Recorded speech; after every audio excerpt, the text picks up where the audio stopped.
Hello, everybody, and welcome to the Weekend Big Show College Football Recap.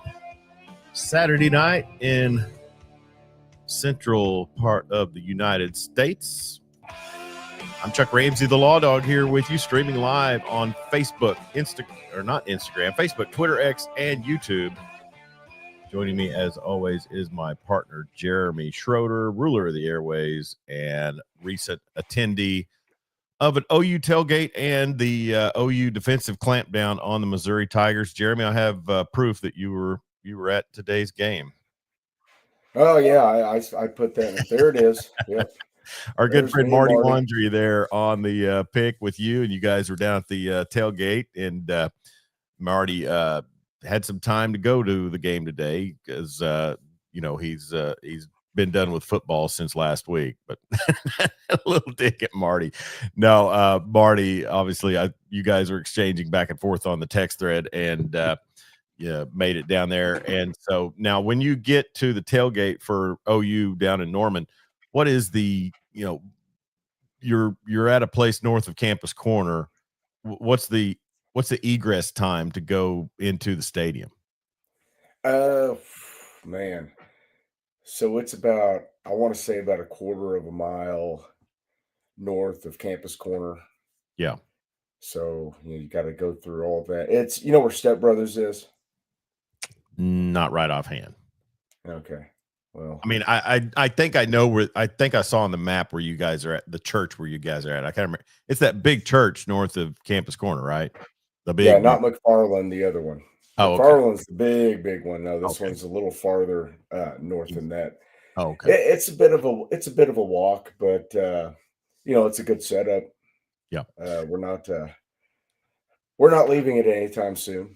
Good deal. Marty checking in with us here on the broadcast, and it has been an eventful day for OU fans and also OSU fans here on this Saturday, November 22nd in the year of our Lord 2025, and Thanksgiving's next weekend, so we will probably not do a Black Friday episode. Well, you know what? It depends. If you're free and I'm free Black Friday morning, we'll jump on and do a weekend big show. Then so LSU will be Saturday. I guess Texas and Texas A&M play Friday night, if I remember right. And then the Egg Bowl, is that Thanksgiving night? I want to say it is. Has been typically, I guess. I'll double check.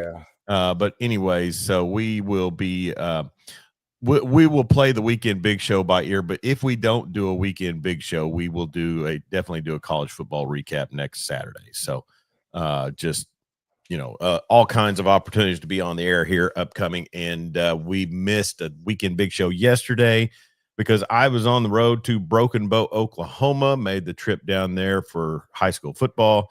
Did not come out the way we wanted to. The Weatherford Eagles fall 50-28 to the Broken Bow Savages. And remember this name, Jeremy. Graydon Howell. Graydon Howell. Graydon Howell. He's a quarterback, a junior for the Broken Bow Savages. I would be very surprised if he played quarterback, even had a shot at quarterback in the D1 level, just because he's not very tall. I think they had him listed at 5'10". I'd be surprised. But you talk about elusive, and the kid can fling it. I mean, he's got an arm, but let's see, 24/7 Sports has him at 5'11", 170. At 5'11", I would be surprised, honestly. But maybe it was just out there amongst the hogs, and they had a big offensive line. But that kid's elusive. He can get out of the pocket and really make you pay, and hard to bring down. And so that's a name we will catch up with along the way as he'll turn a senior next year and probably start getting a lot of offers, at least to come on campus and be a slot receiver, something like that. I would think at the very least. You would think if he's that good of an athlete, and good athletes in that part of the state. There are, and they had some other players. They got a kid that's I think a D2 commit that's a linebacker, and it's like, what would the difference? Okay. I mean, you're 6'2". So go ahead. Oh, I'm sorry. Rivals has him listed as a 3-star. 52nd best quarterback in the country, 13th in Oklahoma. Okay, so maybe he will. Maybe he will get a crack at a D1 level as a quarterback. You know, it would be for an offense who like Rich Rod, somebody like that wants a definite run pass threat. Somebody's going to spread it out and do a lot of quarterback run game. So A&M. Maybe Mike Elko's going to travel up to Broken Bow. Yeah. They had another kid. Go ahead. No, go ahead. John Arnold. There's a lot of. Yeah. Sooners should bring him in as a special teams playmaker. Special teams have been pretty good, John. A lot of fair catches. But well, that's another thing. This kid's a quarterback for Broken Bow, and he fields punts for him. So he ran one back on us. So, but anyways, Weatherford finishes their season at 9-3, a really great season for the Eagles. They made it to the second round of the playoffs for the first time since 2019. That was the season I think they went to the championship, lost to Poto, I believe, and that would have been Ethan Downs' junior year, I think. Okay. So, anyways, but we made the trip down to Broken Bow, 5-hour drive, and got down there just in time to set up for the game. Stayed in Idabel overnight, and then drove home this morning. So I was out of pocket for the first half of the OU game. Yeah, you're feeling a little cooked, aren't you? You know, I've been more energetic at times in my life, for sure. You think? But I tell you who did have plenty of energy, and that is Brent Venables' defense. The Sooners defense clamped down on a very potent Missouri offense. Final 17-6, an 11-point lead. And you can't tell me even if they run the ball, it's let's see, what's four more? Let's see. So 12, you'd be talking about 29-6 if you just ran the ball enough to get into field goal position four more times for the Sandell, the kicker. I mean, they've got offensive problems, bud. You know how many times I yelled, "Run the damn ball" from the south end zone mezzanine area? It's like they just don't want to. You know, there are symptoms of them having a good offense. It's just they can't handle success. You know, Mateer was better in the pocket today. At least he hung in there a little bit more. That's a damn good defense they played today too. They are, and obviously they are very good up front, just like a lot of teams in the SEC, just like a lot of teams that will be in the playoff. And OU's gonna. I mean, I'm sorry, OU's gonna have to play good next week. Oh yeah, they are gonna have to play well next week. And eventually, and we say that OSU's got their hands full with the Hilltoppers right now. Up 7-3 at halftime. What channel you got that going on? I believe that is on the SEC network. Okay. I'll tell you this much. I'm going to put it on B. You keep it on that. I'll put it on BYU. But it also feels like if they were still playing that game right now, Missouri's probably still not in the end zone. Yeah, you give them 2 more quarters, and they're probably not going to do much else. Good comment here by John Arnold. Can we get a refund on Jaden Ott? Wow. Of all days, I expected to see him. Today was the day, but I guess Xavier Robinson just said, "Put a damn brace on my knee. I'm getting out there." So you figured with Barnes and Robinson being banged up that they would have given Ott the opportunity. And Blaylock has been a little banged up Corey too. Blaylock, sorry. I figured that, because Barnes, I don't even think he's suited today. But today would have been the day I expected to see him. But I think that they have I think they've completely given up on him. 12 carries. Understandably so. Yeah, 12 carries for 42 yards for Xavier Robinson, 3.5 yard average. He had a long of 6, and then Mateer 18 of 60 on the ground, 3.3 yards per carry. And then I guess also they used Robinson out of the backfield, 4 catches for 16 yards. I mean, he's a good receiver. Those are extended running plays. That's all that is.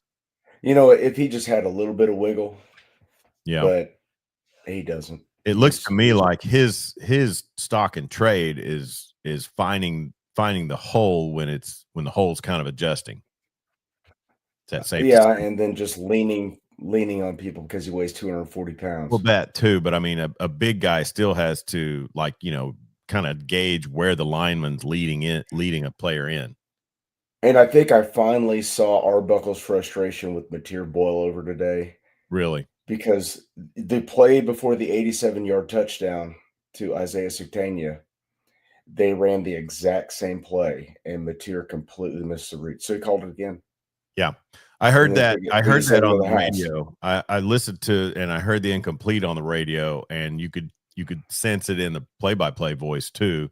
And Yeah. then and then next thing you know, they're all fired up on the touchdown. That was the most surreal touchdown. It's like it happened and like, is he gonna score? Oh, okay. Oh, it's on TV right now. Because it was all the way on the other end, like, what the heck just happened? Yeah. Hey, we're ahead. Well, Tennessee handling business with Florida, and that's down at, was that Ben Walker Stadium? I think it is. Now, is that the swamp? No, Yeah, that's it's at the Swamp. where? Okay. It was 28-3 or 28-0 earlier. North Texas Yeah. is on ESPNU. They're taking on Rice, 9-1 North Texas.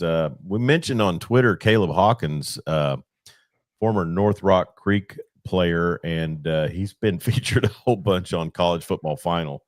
And there he goes again. I think he he got down to the goal line on a carry. So just an amazing running back. I would imagine if OSU goes after the North Texas coach, he would be bringing the North Texas running back with him. Could Just he a guess. possibly bring the North Texas quarterback with him? That's a possibility too. And You know, that guy just scored. So I was, I was kind of looking at the scores today, and Oklahoma State was ahead. I was like, oh, they yeah, might win one today. No, yeah. they didn't win. No, Good field Lord. goal with about a minute left Are gave they the done Titans. yet? And they've got one more week, and then Ugh. they'll obviously be announcing any potential real Oh, coach. and they've got Iowa State next week. Ooh, Yeah, is that on the road or is that here? I forget. that is in Stillwater. Okay.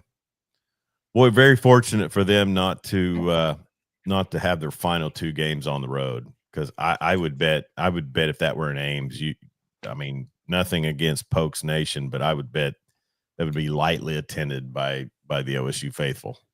Yeah, well, Iowa State travels. They may fill that stadium. They could. They'll all right. So back on OU, Isaiah Satania, 3 catches, 109 yards, 87 of that, on one play. It just seems like they need to Jaron figure Kanek out made a ways. great, huh? They need to figure out ways to get Satania the ball. But yes, Jaron Canuck, go. He made one play there in the second half, got a first down that I thought was really impressive. He juked. That one up the sideline. Yeah. I Yeah. mean, he showed he's got some wiggle. So, but yeah, I mean, John Arnold brings up a good question. I mean, what's the course with Jade Knott? I mean, are you just going to send him? What can you do with the kid? I don't I know. mean, it looked like he just came here for a payday at this point. He played well enough in 2023, I guess, to at Cal to get one, and then we were the dumb buyers that bought in. So, Yeah. and right now, I mean, are you going to tell me that everybody feels really great about the bag that they gave Mateer to come here? They probably will after next year. If you Maybe, make the playoff this year, you can't feel too bad about it because somebody was going to pay him and they probably weren't going to go to the playoff. maybe. I don't know. I mean, with that kind of I, defense and Michael Hawkins, at least some ability to run the ball, I know that frustrates. who was the leading rusher in today's game against the number one rush defense of the Or SEC? who would have had more yards because he's a faster runner? Yeah, he probably would have thrown 9 interceptions too. I don't know. I'm just of the opinion that Oklahoma could win a national championship and Oklahoma fans would find something to bitch about. No, I think when they win a natty, everybody's pretty on board. The thing No, is, no, no, no. I mean, we've gone to playoffs back when it was the traditional 4 playoff format, and had one side of the ball that just never showed up. With regardless, Yeah. I mean, you go to the Sugar Bowl in 2003, offense, which had been racking up numbers, got figured out by Saban and the rest of the world. 2004, same same trip with Pete Carroll. A defensive coach just goes in there and browbeats, I guess, was that Chuck Long or Kevin Wilson? That would have been. I think it was Chuck Long. I think it was Chuck Long. So in 2008, Kevin Wilson takes a great squad down there with the Heisman Trophy winner, and then the defense can't stop Tim Tebow in the second half, and we can't put up enough points in the first. Percy Harvin took that game over. Yeah, he did. And then, but also it just showed we didn't have the studs on the offensive side that we thought we had. Of course, we were without DeMarco Murray. So anyway, all that to say is, hey, making the playoff in Brent's fourth year, outstanding. Get the win next week, get in. I guess they're likely hosting. They will if they finish 10-2. It's likely that we'll see how much the committee wants to protect Notre Dame, because they want to protect Notre Dame. Yeah, the ACC. So, I mean, they're kind of an ACC auxiliary when you look at it. And the ACC is just ass. I mean, so is Notre Dame's schedule. So yeah, the not having to play such a difficult schedule, having to go to Neyland, having to go to Bryant-Denny, and then coming home playing a good Missouri team in 4 weeks? Mm-hmm. 3 out of the 4 weeks you're playing. Oh, yeah, it's ranked teams. Yeah. And they're SEC games. They're all tough games. I mean, that's got to mean something more than who did they beat Syracuse today? Oh yeah, 60-0, I think, or something like 70-7. It was 70-7. All right. I mean, that's got to be more than, but it's Notre Dame, and well, I mean, got to have those gold helmets in there somewhere. I mean, they roll into Fayetteville when Arkansas still had a coach. Mm-hmm. And hang 50? I think it was 56, 13 or something. 56 on it. Yeah, it was ugly. And really dominated them defensively. Now you have an Arkansas team rolls into Texas, and I'm just using Texas as an example. They lose their quarterback, but they still managed to put up 14, 15 points, something. They scored 37 points today. Okay, so yeah. It was 52-37. It was a strange score. Sure. So obviously maybe Kwiatkowski takes the brakes off a little bit late, whatever the case. But so let me ask you this. So would Notre Dame hinder OU in hosting a playoff game? Let's see. Trying to think. It was Georgia Tech. They weren't even up there. So no, I don't think they were after the they were 9-1, and right now they're down 35-14 to Pitt. Yeah. So you're going to have the ACC champ who won't host. You're going to have a group of 5 who won't host. So you need you need to get in the top 8. I mean, you got to be 5, 6, 7, or 8 to host. So do you need? Go ahead. What data point does Notre Dame have that would jump them in front of Oklahoma that Oklahoma doesn't have in spades? Sure. Besides, okay, they have a good offense, but who's their best win this season? Who's their best win? Yeah. Mm-hmm. And USC got beat today at Autzen, so they'll drop back a couple spots. And Missouri stay ranked by the end of the season? Who do they have next week? Oh, man. They'll drop out this week, but yeah, they probably will drop. I mean, it's a close game on the road. Oklahoma covered. It was only 5.5. It was 5.5 points at 5 a.m. when I got up this morning, and then it moved back to 6.5. They've got Arkansas next week. Yeah, they got Arkansas next week. Would that would put them at 8. That would put them at 8-4 on the season. They go to Fayetteville.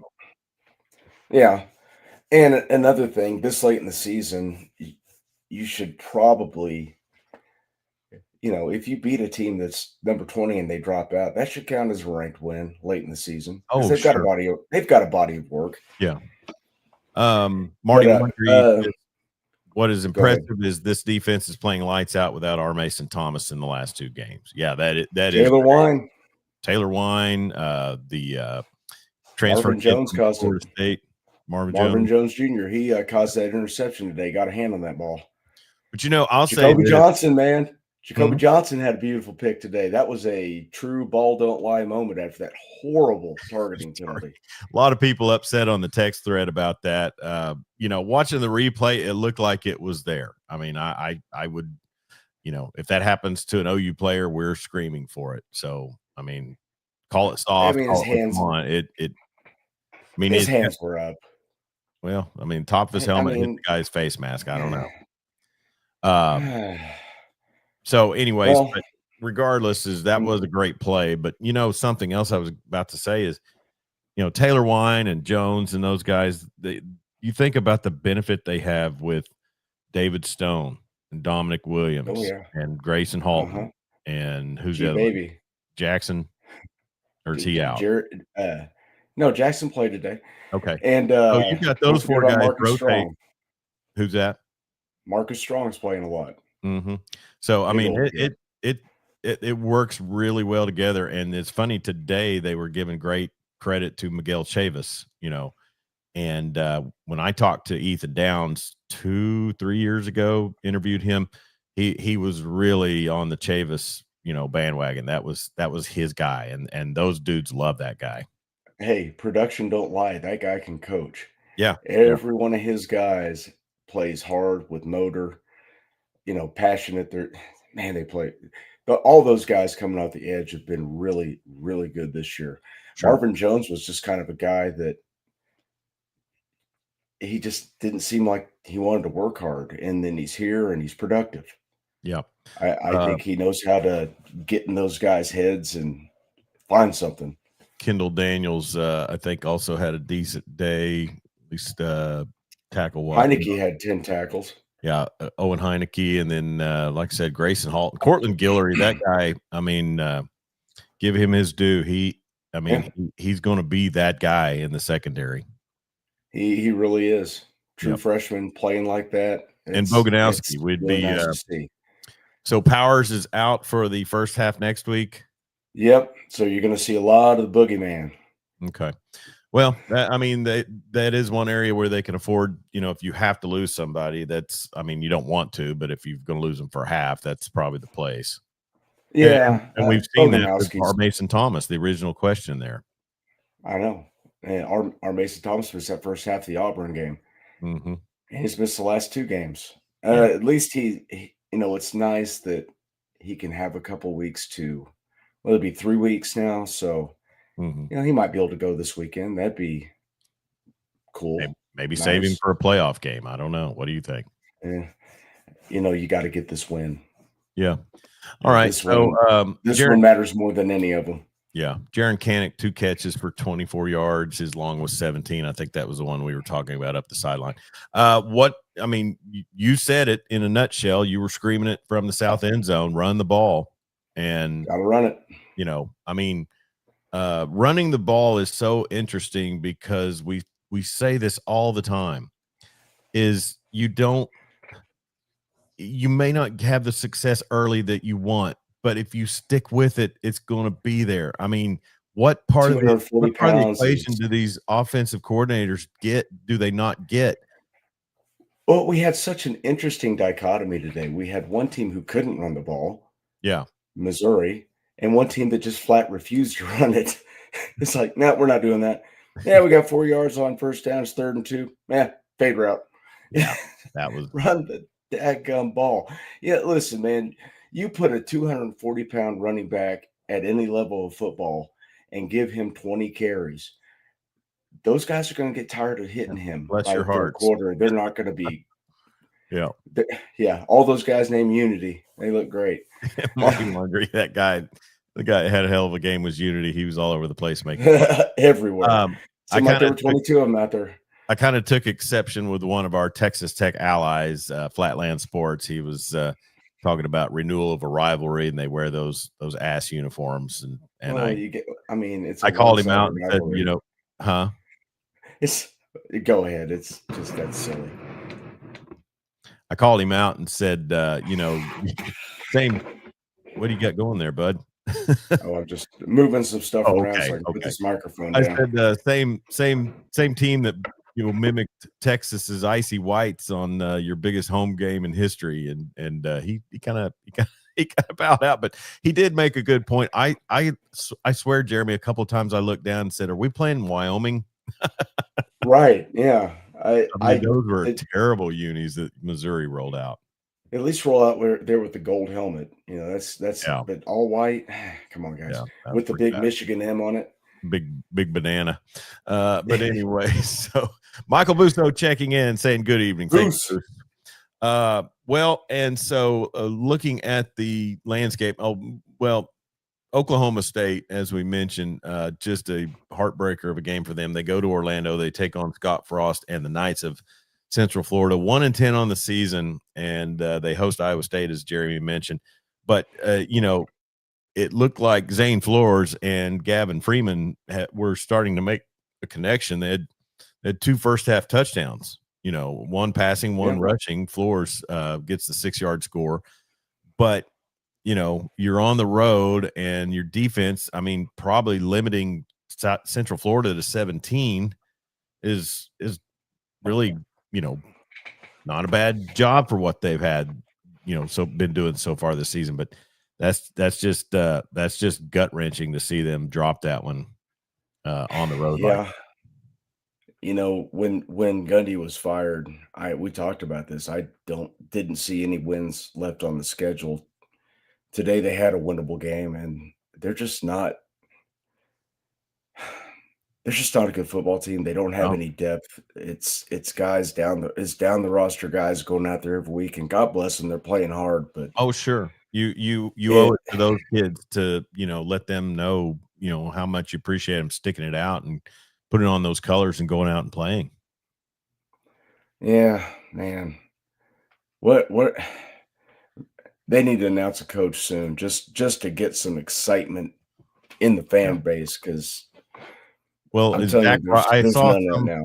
I saw some headline about Zach Robinson earlier in the week, and I don't know if there's any real scuttlebutt about that, or if he's a viable candidate. It's alum with an offensive coordinator pedigree in the NFL. I don't know. I don't know either. I don't know that he would come back to the college game and take that, but I don't know. I don't know who they can get at this point. What kind of contract do you think they offer the next guy? Incentive laden, short term thing, or they go balls to the wall and try to. You got to go long term. You've got to kind of fall in line with what everyone else is doing, don't you? You would think, but I mean, I don't think you can go 7 years. I think you could probably go 5. Now, $7 million a year, does that seem too much? I would just think, yeah. I mean, honestly, well, of course, I mean, they, how many times depends on who you get, right? Yeah, it depends. Urban's down in Florida tonight, working the crowd to get them. They want him to come back. They're honoring him, I guess, at halftime. Dan Norman checking in from Michigan. Man, that was a rough one today, Dan. Dan said, I know another team like that, Jeremy, Hoops Heaven last night, and football hell today for the boys from East Lansing. Yeah, that Dan was giving us the play-by-play on that one, and that really sucks for Sparty. I mean, yeah, I checked in on that game when I was at the OU game, and it's like, they're probably gonna get them an upset today. But yeah, is OU the Iowa of the SEC? That's kinda. I mean, I wouldn't argue with that. Yeah. The thing is Iowa's offense was so boring, and there weren't plays to be made out there. Mm-hmm. There's plays to be made all over the field. Yeah. With Arbuckle's offense, they just got to hit them. Yeah. Interesting score from the ACC, Jeremy. SMU just boat races Louisville, the same Louisville team that skull drug Miami on their home field. SMU a viable candidate to win the ACC? Yeah. I mean, would that be as viable as anybody else? As a champion, would they have to? They wouldn't have to travel. Yeah, they would have to travel for their first round game. It's a new. Yeah, they would have to travel because they'd be in that 9 through 12 seeding. Yeah. So hey, Clemson won the ACC last year. They got to go play in Austin. Has there ever been a December game of any sort at Owen Field? I would imagine not. I don't recall any. I mean, yeah, because even the Big 12 championship or the conference, since there's been a conference champions, it's always been the first weekend of December.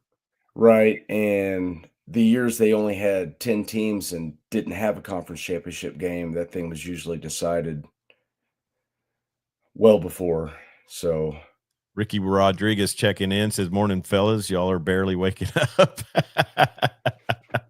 I feel like it's been a long morning. I mean, honestly. I know. I know. It 5 a.m.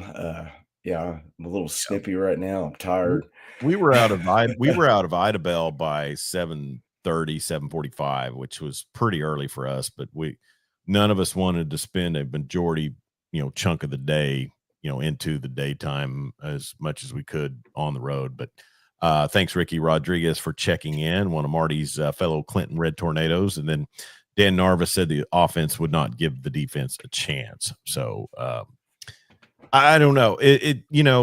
You like to think that you saw things from Mateer earlier in the season that he could compound, but also maybe, the play calling. And I tell you who I feel bad for is the receivers, because, I mean, they're not a heralded bunch already, and they're getting absolutely no help from their quarterback, right? Well, I mean, he's got to slow down. Ever since that thumb, the game just seems way too fast for him. That thumb affected him more mentally than it did physically, because he was playing great in that second half against Auburn. Yeah. And ever since then, it's like he's tentative. When he does go through his reads and stay in the pocket, he's indecisive. I mean, at least he's running the football better. That's a big thing for him, is being able to run the football. But I mean, there were things I saw today where it looked like he's probably turning that corner. Yeah. At least, making decisive throws, getting downhill with the run game, staying in the pocket. It's just got to come together, and we're heading into.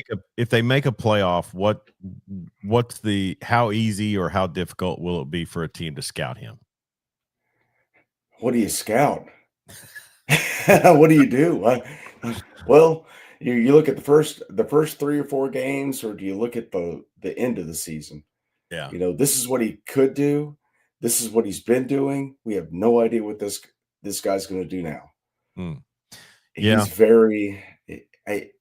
He was a little bit erratic against Temple.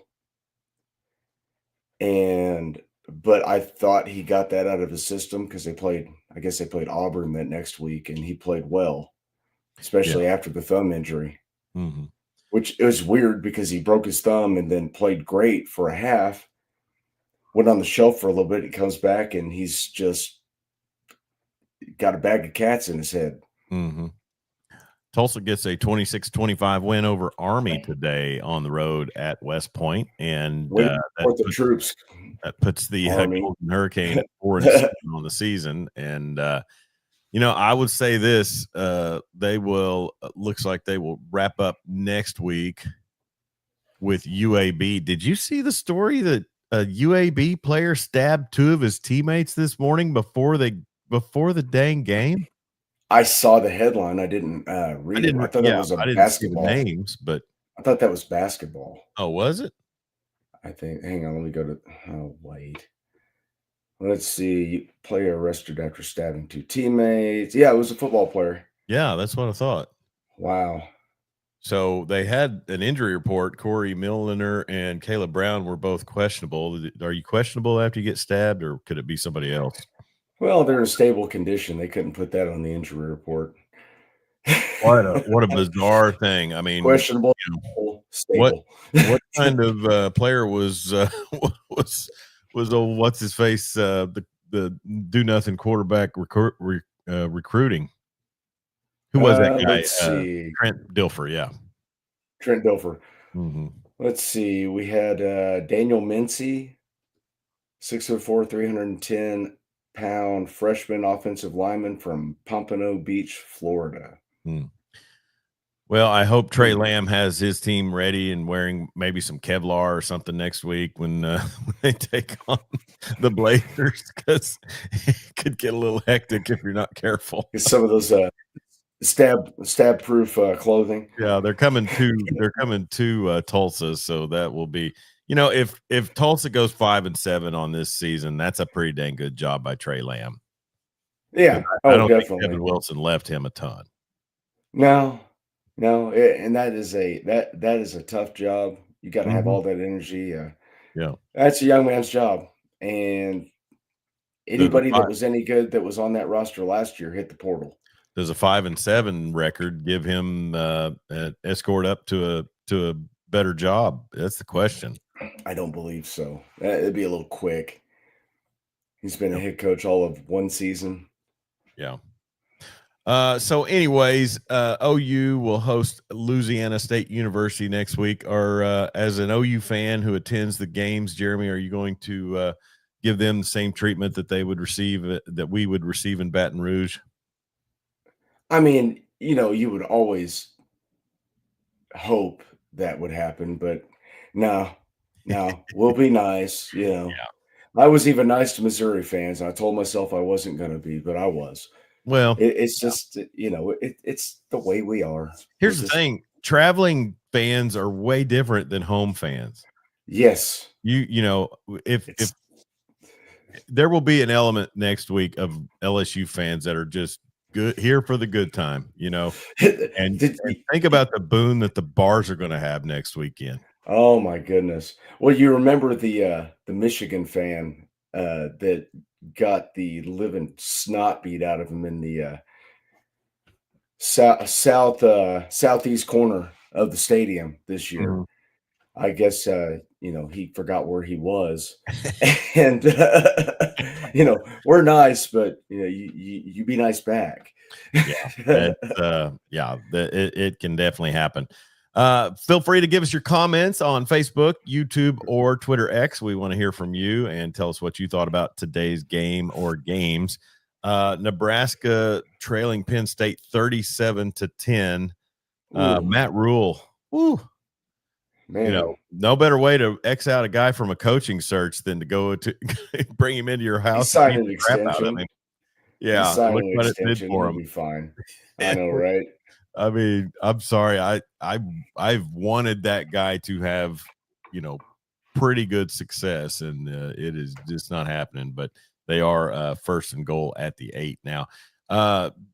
Big one with Pittsburgh and Georgia Tech, as Jeremy mentioned earlier. 35-14 Pitt leads in the fourth quarter, early in the fourth quarter, and Tech has a 4th and 9 from their own 44 right now. So.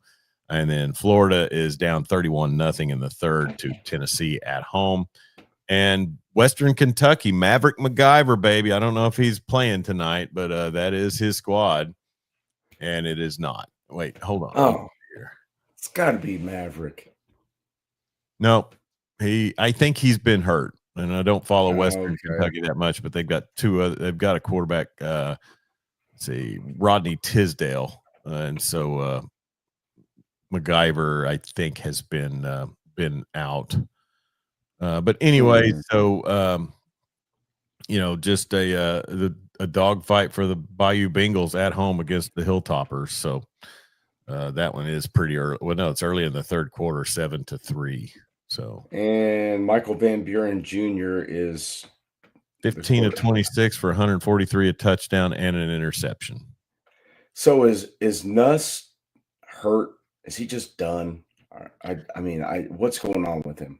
Yeah, that's a very good question. And what you just look at it, you say, what is it that they? I mean, you think about the expectations, and not just for Brian Kelly, but for LSU football overall, and what they were expected. I mean, they were a front runner to potentially win the whole damn conference. I know.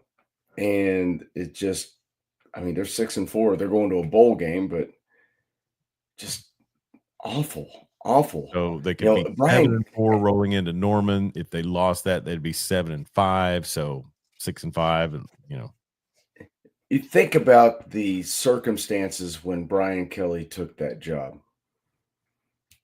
coming off Edo's Notre AWOL. Well, Notre Dame was in the playoff that year. Mm-hmm.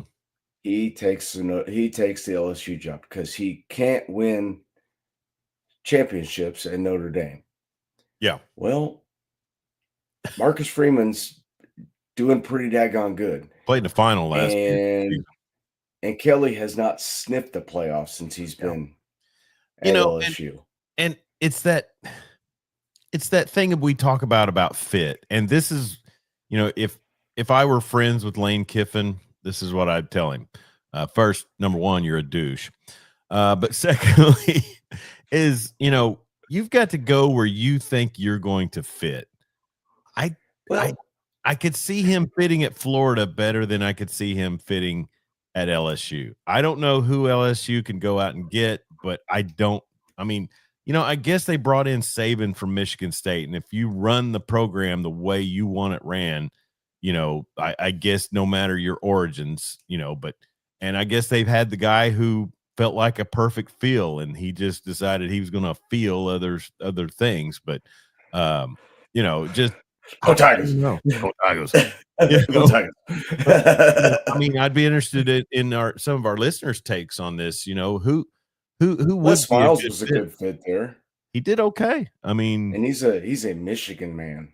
Yeah, he was a Michigan man, but and a serial philanderer and a guy who doesn't report sexual harassment. Sure. So you can't go and a guy who probably had multiple meetings with HR. Yeah. Michael Busso mentioned that Dylan Raiola is a big piece missing from that Nebraska offense. That is very true. But boy, your defense giving up 37 so far to that Penn State team, who's also without their starting quarterback. So yeah, I don't know. That's that bad. ain't good. Glad he got the ink dried on his contract. So let's see. Dan is checking in. Seems if Kelly is stuck around Notre Dame, the support would have come. Yeah, because it's there. Yeah, Freeman's getting support, and they were in the playoff last year. They're probably going to be in it this year. Did he bail right as as NIL was really kind of becoming commonplace, common practice? This was his third season at LSU.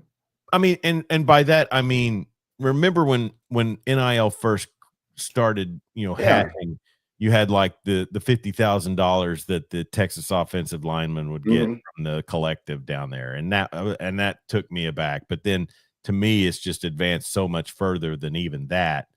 And did he just see dollar signs BCS down there in Baton Rouge, or did you can recruit elite talent to LSU. Oh yeah, definitely. That's always one of the places where you're going to see just studs everywhere on the field. Yeah, they got boosters with deep pockets. And apparently they're sneaky with how they fire people, because they just sent him his letter of termination 2 days ago. Formal letter of termination. It works both directions. I used to say when I was a police officer in Oklahoma City, I may put in for a transfer, I may put in for something, and until I have a piece of paper showing me, that I've got it, I'm not making a move. I'm not expecting it. So maybe that's how LSU runs. But if you're Lane Kiffin, and I know you don't like Lane personally, I think he's good for the game. He might be a douche, but he's an instigator. He's like Woody Woodpecker. Yeah. But he's got a job now where got a cramp. He's got a job right now where he's wildly successful. Yeah. Ole Miss is not one of the traditional big time winning programs. Yeah. He doesn't have the pressure on him. He can make a lot of money there. He's putting together good rosters. He can make a run there pretty much every year. They're not going to fire him. Yeah. They'll fire his ass at LSU. Yeah, for but what I he's mean, doing he's now because also it ain't good enough down there. I mean, all those reasons you just listed are all the reasons I don't see him saying, Exactly. I mean, he wants the spotlight, he wants the glamour, I know. he wants the notoriety. He's that shallow. He's pure evil. Well, I and you looked could into his I eyes. don't He's pure evil. I don't I don't think he's pure evil, but um Seinfeld reference. Thank you. this would be the first time he hasn't failed up.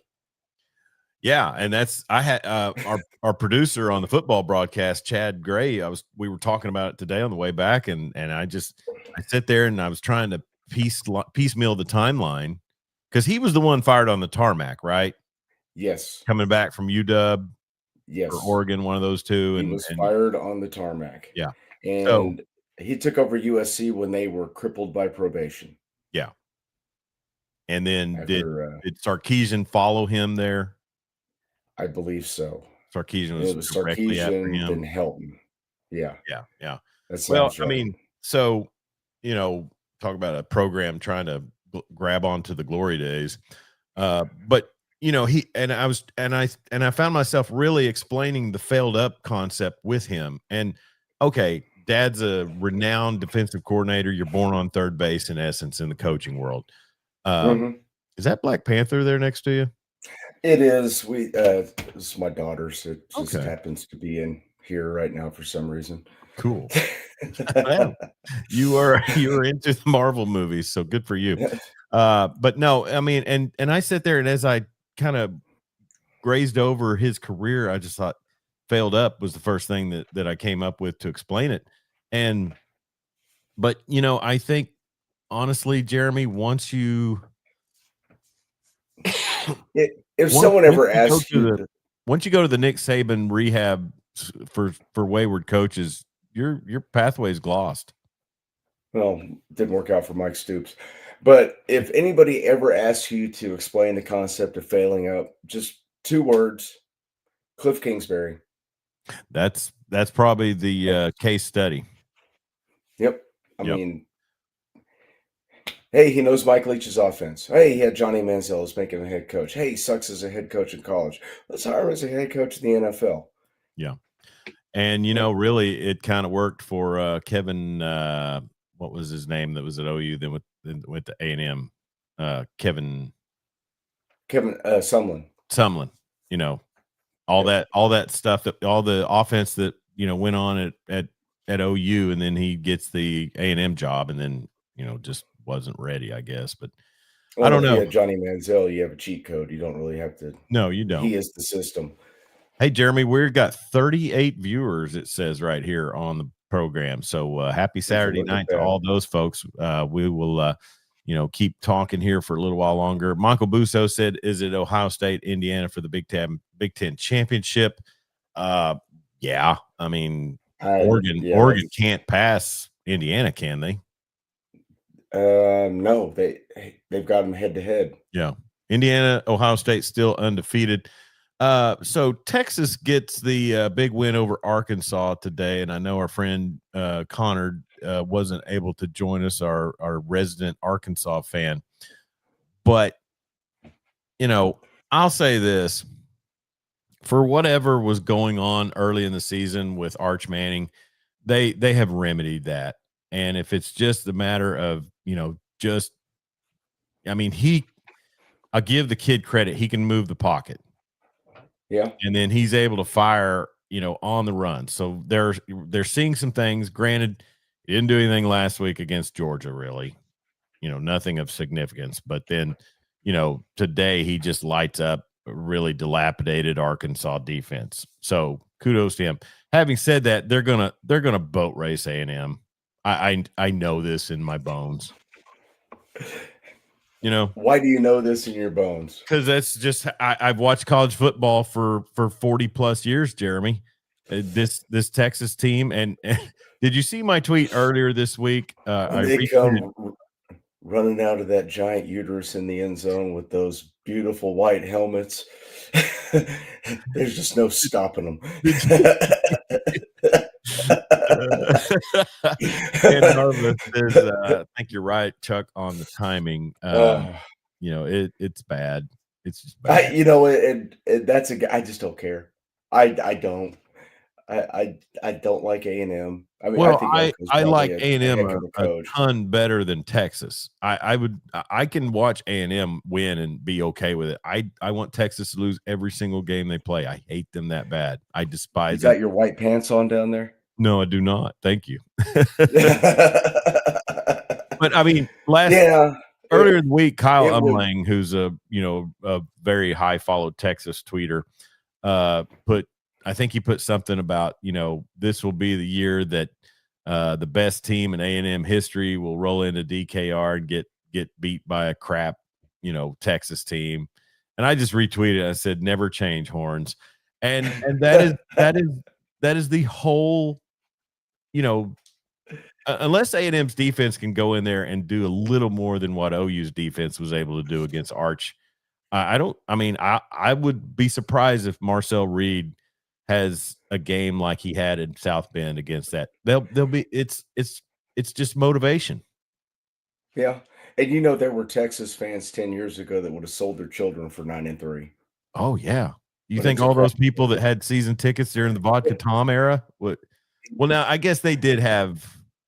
Did they have any 10-win seasons?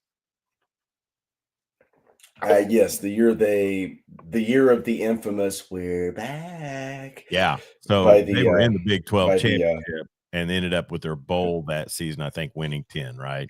By the TBI survivor, traumatic brain injury. Yeah, poor. Is he still on roster with Indiana? I don't know. He's probably throwing bricks off a freeway overpass right now.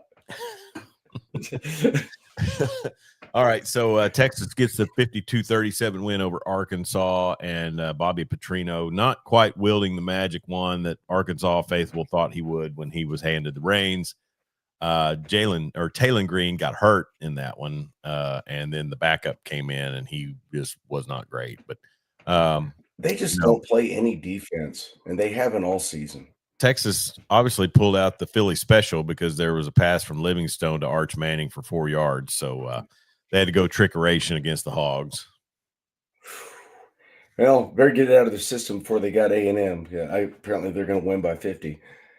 I'm telling you, that's should I take Texas in the pick 'em? What's the spread on that already? Because I'm not gonna. So stop asking. So Notre Dame 70-7 over Syracuse in the Battle of I-10 to Mexico State. The Aggies get the win over my Miners 34-31. I support New Mexico State as well, and you and Connor can go suck it and screw your Juarez cartel jokes and stuff. Oh man, it's got to be some nice NIL money. Is it just bands of hundos? There's a lot of shaking. We used to call them shakings back in the day. You would take drug money and shake it to find the drug residue that fell onto butcher paper that you could submit for testing and show that it was drug money. And then they do a study and find out, well, almost every bill in the United States has drugs on it. So the UTEP scandal, is that a real thing? No, that was from a parody account. Okay, because I read it and I thought it was funny, but I didn't do any research. Yeah, I think in this day and time, and this is how I'm going to prepare myself to deal with scammers as I age, is anything that says Centel, I think is just pure parody. Well, NBA Centel is Adrian Wojnarowski's burner. Oh, he's not wrong. He's just early. He's just early. Busso said A&M is a beast. Dan Narva says he just saw James Franklin on the screen. Thoughts on the hire? That's a great hire for Tech. I think for Virginia Tech, that is outstanding. And really, that'd be a good hire for anybody. Yeah. He's a good coach. I think I heard it explained, Penn State was hitting the 9 and 10 win seasons, but couldn't get over the hump in the Big Ten. Virginia Tech would sell a firstborn or give away a kidney for 9 wins, to be back in that realm that Frank Beamer had him in. And where does Penn State get this sense of entitlement like they've ripped off natty after natty? I think Joe Pye had 2, and is that it? Yeah, and the last Okay. one he won was against Miami, wasn't it? Was it Tennessee? No, they beat Tennessee in '85. Was it Miami? It might have been Miami. No, they beat Was it Miami in against Benny? '86. Yeah. That was the Fatigues game at the Fiesta Bowl. And Vinny threw all those interceptions. Yeah. So Okay. 86 was the last Yeah. time they won a national title, and that was I would have been a junior in high school that year. Yeah. Yeah. I was in the 6th grade. So, I mean, and I'm sitting there thinking about how OU hasn't won one in 25 years. And then, like you said, you've got teams that, have either never won it or, uh, you know, really even longer than that. But I think where it comes from, Jeremy, and, any of our listeners, feel free to kind of let us know what you think. I think when you fill up a stadium with 100,000 people, you just automatically believe you're a blue blood. Yeah. And there's not that many of them around. No, and Tennessee's one, for example. I mean, they've won one, what, 2 years before OU did? 98? Oh, they won in '98 with T. Yeah, Martin. but they hadn't been to the last year's playoff was the last time they've been in any form of a playoff. Yeah, they wandered in the desert for a long time after they got rid of Phil Mhm. Fulmer. Well, they weren't that great with him in the early 2000s. Yeah. I And mean, you would think at a program that hasn't really, won, that was their second program national title, yeah. you give them some grace, but Dan it's Narvis not. says both Penn State and Nebraska had delusions of ruling the Big Ten when they came in. Uh, Probably so. I think that's a correct statement. Penn State's been in a long time, Yeah, right? and there's no shame in not being able to dethrone Ohio State. I mean, do you see the guys that Ohio State has Oh, yeah. playing on Sundays? I mean, I they mean, are wide receiver. Well, I don't know. LSU's wide receiver U, but Ohio State's are they a though? very clear, I a very mean, close second. it might be a 1A. Yeah, that's fine. I can live with that. I mean, and just offensive linemen historically good, Mhm. running backs historically good. Not so much on the QBs. No, they're They not. missed on some QBs. They let a guy named Joe Burrow transfer away from him because he wasn't getting playing time. Yeah. He I turned would out say okay. I would say with Jamar Chase, Justin Jefferson, Malik Neighbors. I mean, that's just who's on rosters right now, and then you throw You in should who was the one-handed catch guy that couldn't land with a team, or couldn't stay with a team? OBJ, Oh, yeah, oh, Odell Beckham Odell Jr. Beckham, Yeah, and then, Jarvis Landry was a Jarvis cat, Landry. Yeah. um, a lot of them, and that's fine, but no, Ohio State, I mean, they have changed the game. Now, having said that, Michigan, you know, has browbeat them for however many seasons, but you know, I would imagine there'll be a reckoning on that one this season. One would hope, but don't look now. Michigan's 9-2. Yeah, yeah. Let's go ahead. And one of those losses is to Oklahoma. Let's go ahead Yep. and look at our Yahoo Pick'em League. And Jeremy, Do unless we there's have some to? late night games that just really okay, I'm in double digits. I've got 10. 10 out of I 25. don't. Last week I had 9, I think. There it is. Last time I looked, I only had 8. Not having a great week. No. Florida State, Jeremy, 21-11 loss to the NC State Wolfpack. I might would have locked that one earlier in the week. The opposite Let's way. see. I picked Pitt. It looks like they're going to cover. So there's 9. So Miami can't cover against the Well, Hokies. yeah, I picked Pitt. So that's I got yeah. Iowa State. They covered against the Where's that Jayhawks. score?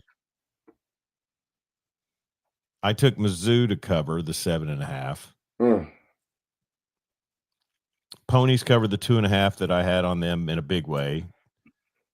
I got Tulsa, I got App State, Duke, and Sparty. I had Sparty covering the 16.5. Vanderbilt won for me, Texas won for me, TCU, and New Mexico, and I've still got games out right now. So I could, if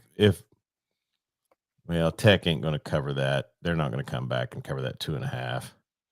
Not with 7 minutes left. I need Illinois to get going against Wisconsin, and they're losing 17-10. I've got Tennessee, and I need Arizona State to start pulling away from Colorado, and then I could come away with close. There's a chance I could end up with 14-15. If it falls. There's not a chance I could. It's a bad week picking. None. I started off so well, and then it just ACC games are just like kryptonite to me. See, because I won't pick OU, so I always pick whoever's playing OU. Yeah, I picked Missouri pretty much for that reason. Yeah, I started off 4-1. Picked SMU, Iowa State, Miami, and how about the Virginia Tech? It wasn't on our pick'em list, but how about the K-State Utah game? 51-47, 16 fourth quarter points by the Utes. That is on our pick'em. Oh, was because I picked I picked Utah to cover the 17.5, and they did not.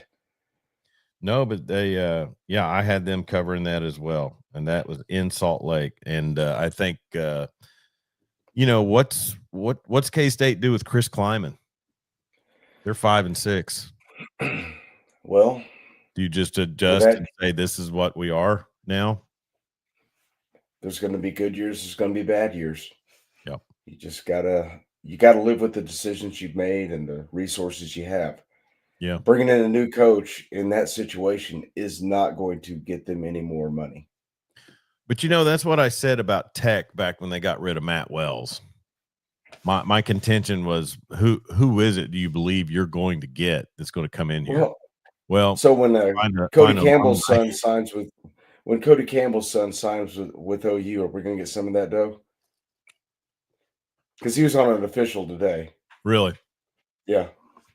I'm sure Dad's going to make it inducive, enticing for him to be a Red Raider. That's going out on a limb. I realize I'm not a crystal ball guy, but I'll guess he'll be in scarlet and black. We'll see. What's his position? He's an offensive lineman. Oh yeah.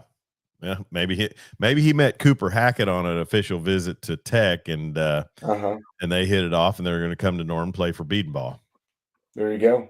Is it Beatonball or Beatonbow? And then we get the money. Beatonbow. Beatonbow. Yeah. Then Beatonbow. Dad, I want you to funnel. Half of that.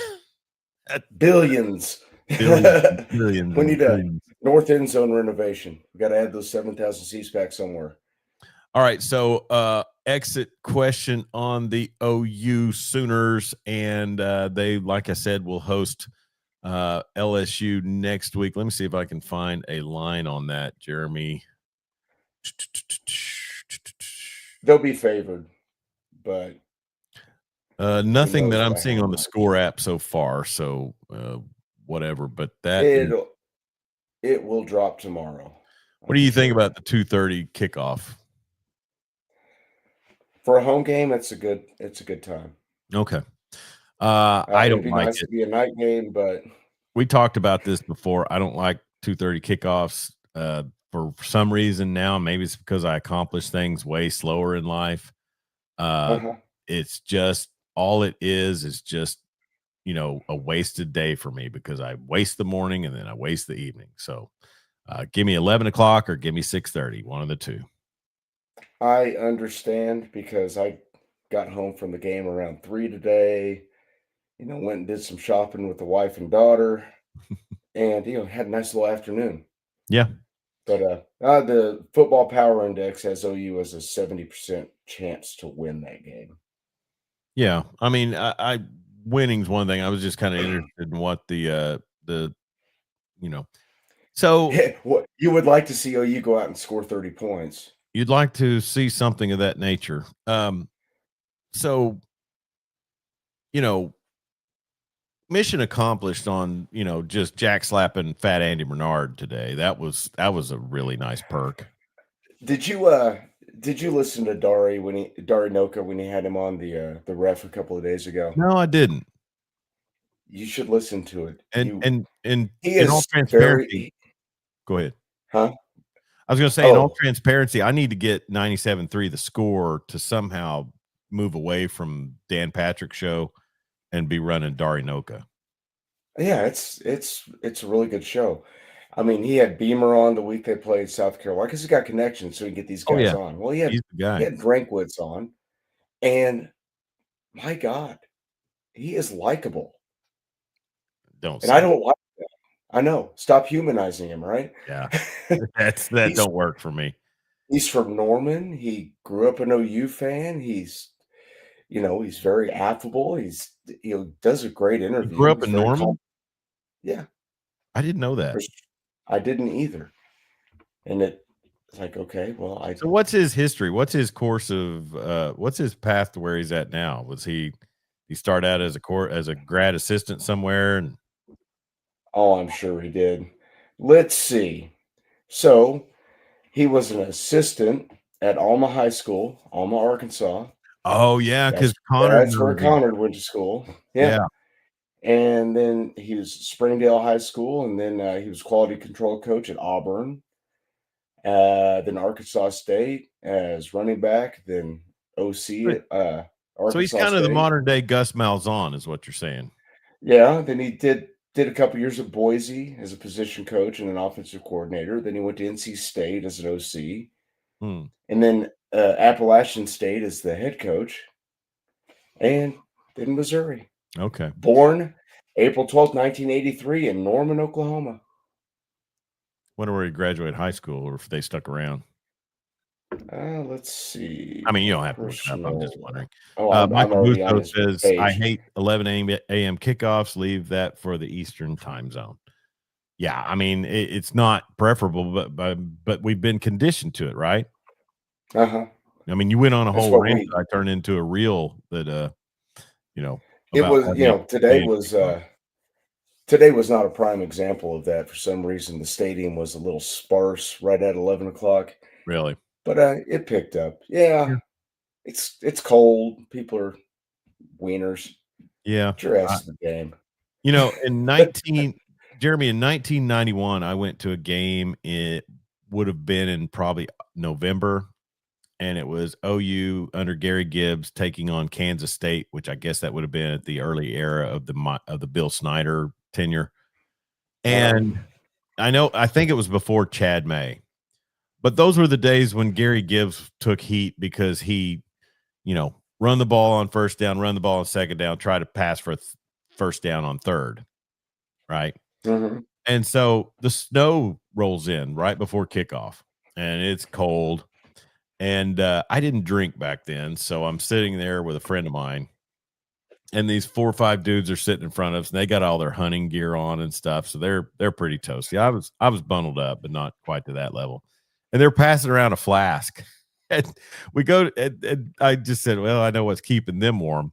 So it's halftime. Go downstairs. You get kind of warm up under that east side, the way the east side used to be there.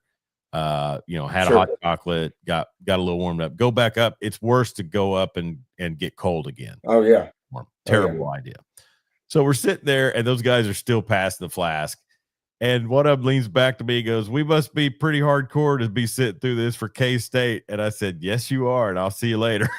And so I home, and that's enough for me. And I just think about, when was the last time there was snowfall on the ground in Norman for an OU game? I know they played the Man, snow at West that Virginia. that TCU game was cold, cold, cold. Where they didn't get the 2-point conversion. The anyways, Yeah. it was cold, but it didn't snow. And I can't think of a time.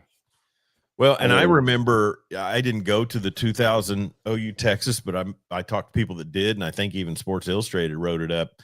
It was wet and freezing. I mean, really cold that day, So now it's you're teetering on the 90s nowadays. Oh, I know. But yet people say climate change isn't real, Jeremy. Well, it's climate cycling. We're overdue. It's solar flares. That's right. Anyways, hey, we want to thank CCW. Contrary. Do what? I missed you. What'd you say? Weather changing device, huh? Okay. Dan Narvis says noon's fine here. That's what I remember as a student, and it worked. So Eastern time zone, go noon. CCW Safe sponsors our program. They are legal self-defense coverage with plans starting as low as $19 a month. Use the link there on the scroll and also in the description of this live stream, and go to CCW Safe if you want support when you are in a self-defense incident. Self-defense coverage that goes beyond the basics, deep expertise and personal care. Trust the team at CCW Safe. I've known two out of the three of the founders for over 30 years and would trust them myself in a big way. So CCW Safe, legal self-defense coverage. Use the link in the scroll and also in the description, and check them out to get you some coverage. All right, so on our way out here, Jeremy, Pick'em is kind of up in the air for me. If I reach 14 or 15, I'll be pretty happy this week, because it would be about a 70% improvement from what I had last week. Yeah, I'm just hoping to get to double digits this week. Is Connor still leading? No, it's Will's picks. Yeah, Will's picks. Okay, that's a buddy of mine that I used to work with. Actually, I've got Connor in the lead as it stands right now, 169 to 165 over you. But then Will's picks says 168. So how is he third? I have no idea. But I've dropped down to sixth. I know that. So anyways, so the Law Dog Sports College Football Pick'em on Yahoo Sports is ongoing, and we will probably end up having to crown Connor Carr our winner, who won the fantasy football last year, but I don't think he's got a shot this year. Does anybody have a shot? Yeah, somebody did. Oh, I know who it is, and I won't say it because we lost a longtime supporter last time I brought it up, so I'm not going to say it. Okay. All right. So, but yes, we will have a winner, and there will be a $50 gift to that winner. So, football tomorrow, Eagles at the Cowboys. Philadelphia is a 3-point favorite. Man, I have gotten nothing from Saquon Barkley or DK Metcalf this season. I have got nothing from my entire roster. So, Thunder hosts Portland tomorrow night, 6 p.m. And that one, did you? How do you catch Thunder games? And if it's illegal, don't say. I don't. Huh? Yeah, you're usually at work, aren't you? I'm usually at work, so. Okay. Well, we had the Fubo for a minute before the carriage deal came through with YouTube and ESPN, and I thought about going with Fubo, but you know what turned the tide? Multi-view. You called it. Yeah, I'm back. I'm back on the YouTube. We had canceled Hulu. Now, I will say this: I wish they would come up to and maybe somebody needs to coach me through it on how to truly pick the multi-view I want, because when I go through, it doesn't really let me. It's not that hard. Okay. Well, maybe you can give me a video call and a tutorial. I'd have to see your remote, but on mine, I just press down. Yeah. Down. And then it'll prompt you with change multi-view. Click down. I've done that, and it doesn't really let me pick. So I don't know. Change. I'll keep working on it. Hey, Shadur Sanders gets the start tomorrow against the Las Vegas Raiders. How's that gonna fly? Oh my gosh, I don't know. I don't think I watched his highlights, or could you call them highlights? 4 of 16 with an interception last week. Offensive line's bad. I mean, he'll probably be more serviceable this week, but is Dylan Gabriel hurt, or did they just replace him? He was concussed in the first half of that game last week when they were ahead. Yeah. It's okay. There it is, out concussion. Yeah. Yeah. Go in and ball out. That's what you got in you. Hey, here's the thing. I mean, Here's the thing. I will not hate on Coach Prime. I won't hate on Shadur. I won't hate on Shiloh, but I will hate all day on Dion Jr. yeah, Fredo's dead to me. if he goes out there and plays well, I mean, that's great. I don't think he's going to right away. I hope the kid doesn't fail. Marty Wandry says, Chuck to YouTube. I can't quit you. Tell me about it, man. That watching games on Hulu was just torture. I can't quit There he you. is. There it is. Wow. Marty's a great dude. And hey, I want to thank Marty also. I don't know if I got to thank him before on the air, but he sponsored a team a couple of weeks ago for the Clinton Public School Foundation Scramble. And because of his industry, have to be a little discreet about it, but hey, liquor stores can donate money too. But we are, we're basically out there golfing, and Kenny McGuire was there with me as well. And then Max Patton from Sayre, and and Samaj Johnson, who's a realtor and also works for One Oak there in Clinton. But we had a good time, and we wanted to say a big shout out. Thanks to Marty for sponsoring that team. Ricky Rodriguez getting a kick out of me bagging on Dion Jr. Mike Bustos says Georgia Tech's probably going to lose. Yeah, they, Haynes King, he's a war horse, but man, you can't expect that every game. You have to have some other facets. Yeah, they were running him to death in the first quarter. He was taking big shots all season. I know. Dan Narvis says they don't always. Brains. Huh? Sorry. Go ahead. No, you go ahead. They're going to scramble his brain. He's playing well now, though. Yeah. Yeah, 42-28. Did you, we were talking one time about former A&M quarterbacks that are kind of going other places. I mean, Haynes King having a good run at Georgia Tech, and Connor Wegman down at Houston. I thought Zach Calzada was going to do something decent at Kentucky, but he's really done nothing. Did you see the video he posted with him folding the bills and making it rain or whatever? Yeah, where is he now? He's not playing. He's at Kentucky, but he's not. They're not playing him. So, all right. Made some dough. Lenny Rowland checking in said the comments weren't working, but he figured it out. Thank you, Lenny, for jumping in. And so, anyways, but yeah, Marty with the comment about YouTube, and he's right. I can't even lie, Jeremy. The multi-view has me hooked. I especially on Saturdays. If OU's not playing, I got 4 games on. Yeah. And I gotta say it was fun while we had the FUBO on. I don't know if I should reveal this, but we did a 5-day free trial the 1 week of the Tennessee game on my email, and then we did another 5-day trial on Gina's email for the Alabama game. So anyways, and my wife is a lovely woman, and she loves the kicking contest on College Game Day. And you've never seen it. It was like it was her own kid winning all that money if they win it. She just gets so excited. It's fun. But so we're back on the Disney train, and got ESPN and all that good stuff. Same. Yeah. Dan Narva referenced Marty's business first Michigan sighting of Yingling at the Breslin Center, 10.5 16-ounce can. Hey. For a 16-ounce can.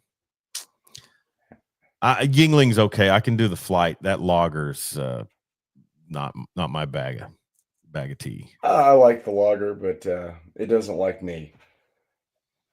And Lenny Rowland with a tip for everyone. He goes to the gym to watch sports, free sports access on TV. So